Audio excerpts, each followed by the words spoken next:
अगर आप भी लेना चाहते हैं देश दुनिया की तमाम जानकारी तो आज ही सब्सक्राइब करें हमारे चैनल को। साथ ही नीचे दिए बेल आइकन को जरूर दबाएं ताकि हर अपडेट आप तक पहुंच सके। नमस्कार, प्रभासाक्षी न्यूज़ नेटवर्क पर आप सभी का स्वागत है। बिहार विधानसभा चुनाव पर हमारी इस विशेष पेशकश चुनावी जोखा में हम आपको देंगे बिहार विधानसभा चुनाव से जुड़े राजनीतिक अपडेट्स। नामांकन की प्रक्रिया आज पहले चरण की अधिसूचना जारी होने के साथ ही शुरू हो चुकी है, लेकिन नामांकन हो कैसे? चाहे महागठबंधन में शामिल दल हो, चाहे एनडीए में शामिल दल हो, सीटों को लेकर सहमति नहीं बन पाई है। हालांकि एक चीज साफ नजर आ रही है कि एनडीए अपना घर दुरुस्त रखने में महागठबंधन से आगे है और एक दो दिन में यह संभवतः गुरुवार शाम को भी इस बारे में घोषणा हो सकती है। सीटों का जो समझौता है वो सामने आ सकता है। हालांकि एक मत यह भी है कि मुख्यमंत्री नीतीश कुमार दिल्ली आएंगे और बीजेपी के वरिष्ठ नेताओं से मिलेंगे। उसके बाद एक साझा प्रेस कॉन्फ्रेंस बीजेपी अध्यक्ष जेपी नड्डा के साथ होगी। इसमें सीटों का जो समझौता हुआ है उसको मीडिया के समक्ष रखा जाएगा। संभावना यही है कि एक दो दिन में ये भी काम हो सकता है। बहरहाल अगर हम बात करें महागठबंधन की तो सब कुछ दिख रहा है कि महागठबंधन किस तरीके से टूट चुका है। अब देखिए, आरएलएस भी यहाँ से चली गई, जीतन राम मांझी की पार्टी यहाँ से चली गई और अब कांग्रेस भी इस गठबंधन से निकलने के प्रयास में है, क्योंकि आरजेडी जो फॉर्मूला दे रही है वो कांग्रेस को स्वीकार नहीं है। कांग्रेस से साफ साफ कह दिया है कि हम अकेले चुनाव लड़ने के लिए तैयार हैं और इसको लेकर कांग्रेस की एक मैराथन बैठक भी हुई है। इस बैठक में क्या हुआ ये भी आपको बताएंगे और एनडीए ने किस तरह से अपने घर को संभाला है, दुरुस्त किया है, ये भी बताएंगे और क्या क्या और अपडेट्स हैं बिहार चुनाव से संबंधित ये भी आपको अपनी इस रिपोर्ट में दिखाएंगे। जेडीयू का क्या कहना है वो भी आपको दिखाएंगे। आइए शुरुआत करते हैं हमारी इस रिपोर्ट की। भाजपा ने केंद्रीय मंत्री रामविलास पासवान की लोक जनशक्ति पार्टी के साथ मतभेद की अटकलों पर विराम लगाने का प्रयास करते हुए दावा किया है कि आगामी बिहार विधानसभा चुनाव राष्ट्रीय जनतांत्रिक गठबंधन के तीनों घटक दल साथ मिलकर लड़ेंगे। भाजपा अध्यक्ष जेपी नड्डा ने विधानसभा चुनाव के मद्देनजर बुधवार को पार्टी मुख्यालय में एक लंबी बैठक की। इस बैठक में वीडियो कॉन्फ्रेंस के माध्यम से केंद्रीय गृह मंत्री अमित शाह, बिहार भाजपा के प्रभारी भूपेंद्र यादव, प्रदेश अध्यक्ष संजय जायसवाल और उप मुख्यमंत्री सुशील मोदी सहित कई नेता शामिल हुए। बताया जा रहा है कि भाजपा इस बार बड़ी संख्या में अपने विधायकों के टिकट काट सकती है। बैठक के बाद संवाददाताओं को संबोधित करते हुए भूपेंद्र यादव ने कहा कि सभी घटक दलों से सीटों के तालमेल को लेकर बातचीत हो रही है और जल्द ही इस बारे में फैसला ले लिया जाएगा। भाजपा और लोजपा के अलावा जनता दल यूनाइटेड एनडीए के घटक दल हैं। उन्होंने कहा, बिहार में विकास के कई काम हुए हैं और हम इसी आधार पर मुख्यमंत्री नीतीश कुमार के नेतृत्व में विधानसभा चुनाव लड़ेंगे। भाजपा, जेडीयू और एलजेपी मजबूती के साथ चुनाव लड़ेंगे। जीतन राम मांझी, जिन्होंने जदयू से हाथ मिलाया है, वह भी साथ रहेंगे। हम 3/4 बहुमत से फिर से सरकार बनाएंगे। बैठक में अमित शाह की मौजूदगी से संकेत मिल रहे हैं कि भाजपा ने सीटों के बंटवारे को लेकर सहयोगी दलों से अंतिम दौर की बातचीत से पहले अपनी रणनीति को अंतिम रूप दे दिया है।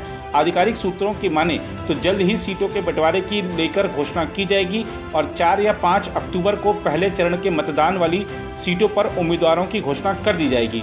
पहले चरण के तहत राज्य की 243 में से 71 विधानसभा सीटों पर मतदान होना है।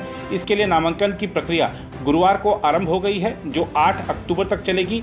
लोजपा नेता चिराग पासवान ने संकेत दिए हैं कि यदि सीटों का सम्मानजनक बंटवारा नहीं हुआ तो वह राज्य की 143 सीटों पर अपने उम्मीदवार उतार सकते हैं। बताया जा रहा है कि लोजपा को जिन 27 सीटों की पेशकश की जा रही है उसमें से 10 ही उनकी पसंद की हैं। वर्ष 2015 के चुनाव में लोजपा 42 सीटों पर चुनाव लड़ी थी और उसे महज 2 ही सीटों पर जीत मिल सकी थी। उस चुनाव में जदयू महागठबंधन का हिस्सा था। राष्ट्रीय जनता दल और कांग्रेस के साथ मिलकर उसने एनडीए को पटखनी दी थी। चुनावी तैयारियों के मद्देनजर चिराग पासवान ने बुधवार को पार्टी नेताओं की एक अहम बैठक की। जेडीयू और एलजेपी के रिश्तों में पिछले कुछ समय से चल रही कड़वाहट की वजह से एनडीए में तनाव बना हुआ है। दोनों दलों के बीच बीजेपी समन्वय बिठाने की कोशिशें कर रही है। बिहार विधानसभा का चुनाव 3 चरणों में होना है। पहले चरण के तहत 28 अक्टूबर को, दूसरे चरण के तहत 3 नवंबर को और तीसरे व अंतिम चरण के तहत 7 नवंबर को मतदान होना है। मतगणना 10 नवंबर को होगी। गौरतलब है कि भाजपा ने बुधवार को ही औपचारिक तौर पर महाराष्ट्र के पूर्व मुख्यमंत्री देवेंद्र फडणवीस को बिहार का चुनाव प्रभारी घोषित किया है। जल्द ही फडणवीस और यादव बिहार का दौरा कर चुनाव तैयारियों का जायजा लेंगे और सहयोगी दलों के नेताओं से भी मिलेंगे। भाजपा नेता भूपेंद्र यादव ने पार्टी की बैठक के बाद मीडिया से बातचीत की और कुछ जानकारी साझा की। भारतीय जनता पार्टी के बिहार प्रदेश के प्रमुख नेताओं की बैठक आज माननीय राष्ट्रीय अध्यक्ष श्री जगत प्रकाश नड्डा जी, देश के गृह मंत्री माननीय अमित शाह जी, भारतीय जनता पार्टी के राष्ट्रीय संगठन मंत्री श्री BL संतोष जी के साथ हुई। बिहार चुनाव में भारतीय जनता पार्टी के हमारे वरिष्ठ नेता, महाराष्ट्र के हमारे पूर्व मुख्यमंत्री देवेंद्र जी अभी पूरे बिहार चुनाव को देख रहे थे। आज से माननीय देवेंद्र फडणवीस जी बिहार चुनाव प्रभारी के नाते पूरे चुनाव का संचालन करेंगे। तो आज राष्ट्रीय अध्यक्ष जी के द्वारा माननीय देवेंद्र जी बिहार के चुनाव प्रभारी भी तय हुए हैं। पार्टी के हमारे बिहार के सभी वरिष्ठ नेताओं ने ABCD जो भारतीय जनता पार्टी की सीटें हैं उनकी जानकारी केंद्रीय नेतृत्व को दी।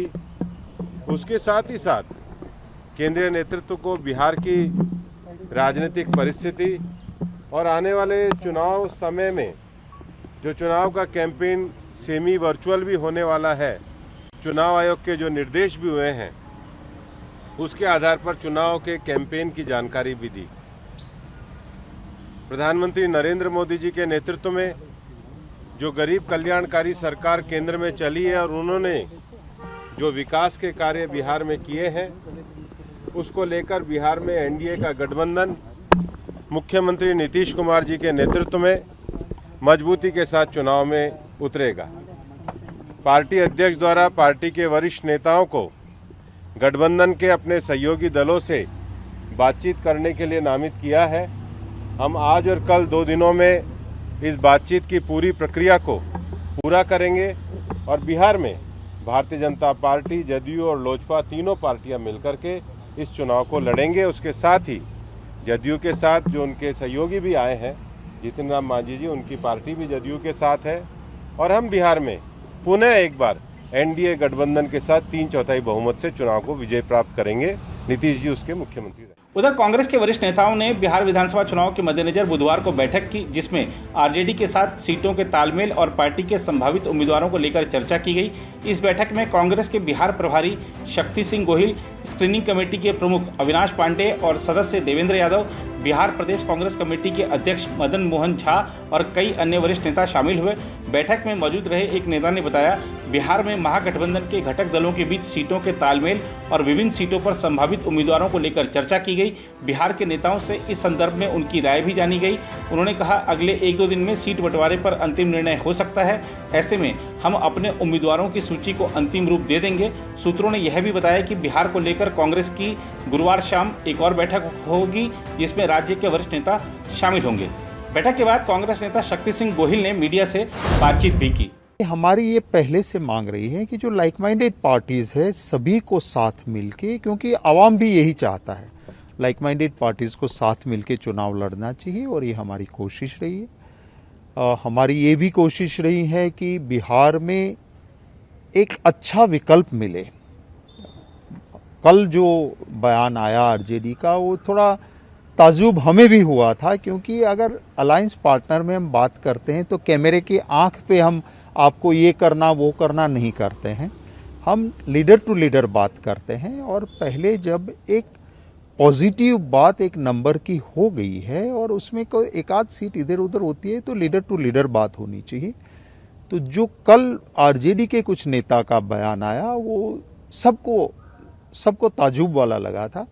हम चाहते हैं कि लाइक माइंडेड पार्टीज को साथ में रहना चाहिए, पर अगर किसी का कोई कंपल्जन हो गया, हम चाहते हैं पर किसी के ऊपर कोई कंपल्जन हो गया, और ये मैं मोदी को गुजरात से आता हूं, अच्छे से जानता हूं, किसी की कोई कमजोर कड़ी को दबा के कहेंगे कि इस पार्टी को परेशान करो, साथ ना रखो, वरना तुमको मैं ऐसे परेशान करूंगा, ऐसी किसी की मजबूरी हुई और अगर कोई तोड़ना चाहते हैं तो और बात है। तो हम भी हमारा कुछ न कुछ अच्छा ऑप्शन बना के अच्छे से बिहार में लड़ेंगे और बिहार की जनता के आशीर्वाद से वहां बोले बिहार बदले सरकार, वो जनता का आवाज है और उसी को कांग्रेस साथ में रह के एक अच्छे पॉजिटिव एजेंडा के साथ, और RJD हमारा पुराना अलायंस है, हम नहीं चाहते हैं, पर उनकी कोई कमजोरी या मजबूरी होगी तो, और मैं नहीं मानता हूं लालू जी एक सुलझे हुए नेता है, एक्सपीरियंस्ड पर्सन है। 2010 में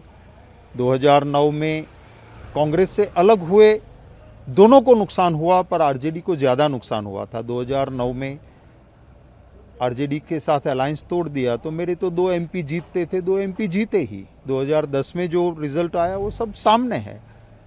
तो इसको देखते हुए like minded parties, secular vote का बंटवारा न हो और सब साथ में मिलकर लड़े, वो समय की, वक्त की मांग है। उधर पूर्व केंद्रीय मंत्री उपेंद्र कुशवाहा की राष्ट्रीय लोक समता पार्टी यानी RLSP को बुधवार को उस वक्त एक और झटका लगा जब उनके एक प्रमुख सहयोगी माधव आनंद ने बिहार विधानसभा चुनाव के लिए पार्टी के बसपा के साथ जुड़ने पर नाराजगी जताते हुए अपना रास्ता अलग कर लिया। RLSP के प्रधान राष्ट्रीय महासचिव और मुख्य प्रवक्ता माधव आनंद ने कहा कि पार्टी ने गलत कदम उठाकर अपने अस्तित्व समाप्ति का जोखिम उठाया है और इसीलिए वह अपने पद और पार्टी की प्राथमिक सदस्यता दोनों त्याग रहे हैं।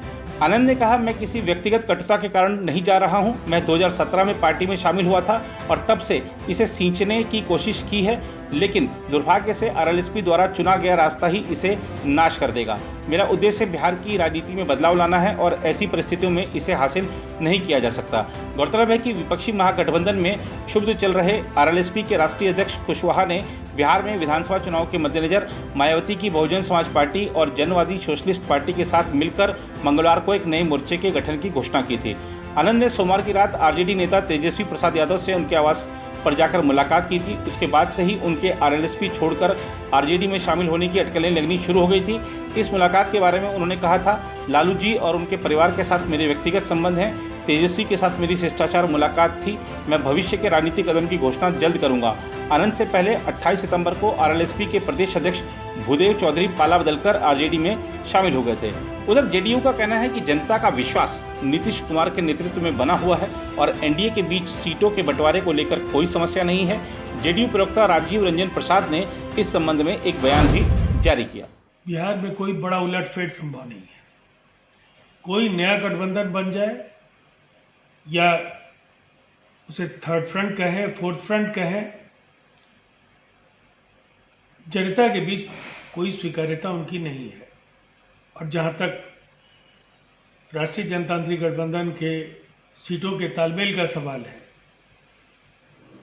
तो शामिल दलों के होमवर्क लगभग पूरे हो गए हैं और ज़्यादा वक्त नहीं लगेगा। साझा ऐलान का इंतजार हम सबों को करना चाहिए। तो बिहार विधानसभा चुनाव इस बार अलग रहने वाला है क्योंकि अधिकतर रैलियां ऑनलाइन होंगी। नेताजी जो अब तक आपसे ऑफलाइन मिलते थे चुनाव के समय खासतौर पर, अब वो ऑनलाइन आएंगे तो क्या बोलेंगे, कैसे अपनी बात रखेंगे और खास तौर पर देखना होगा कि क्या उनका नेटवर्क अच्छा आ रहा है। अब तक आप लोग शिकायत करते रहे होंगे, नेताजी हमारे यहाँ फोन का नेटवर्क नहीं आता है, हमारे यहाँ इंटरनेट का नेटवर्क नहीं आता है। अब नेताजी का नेटवर्क कैसे आता है ये देखने वाली बात होगी।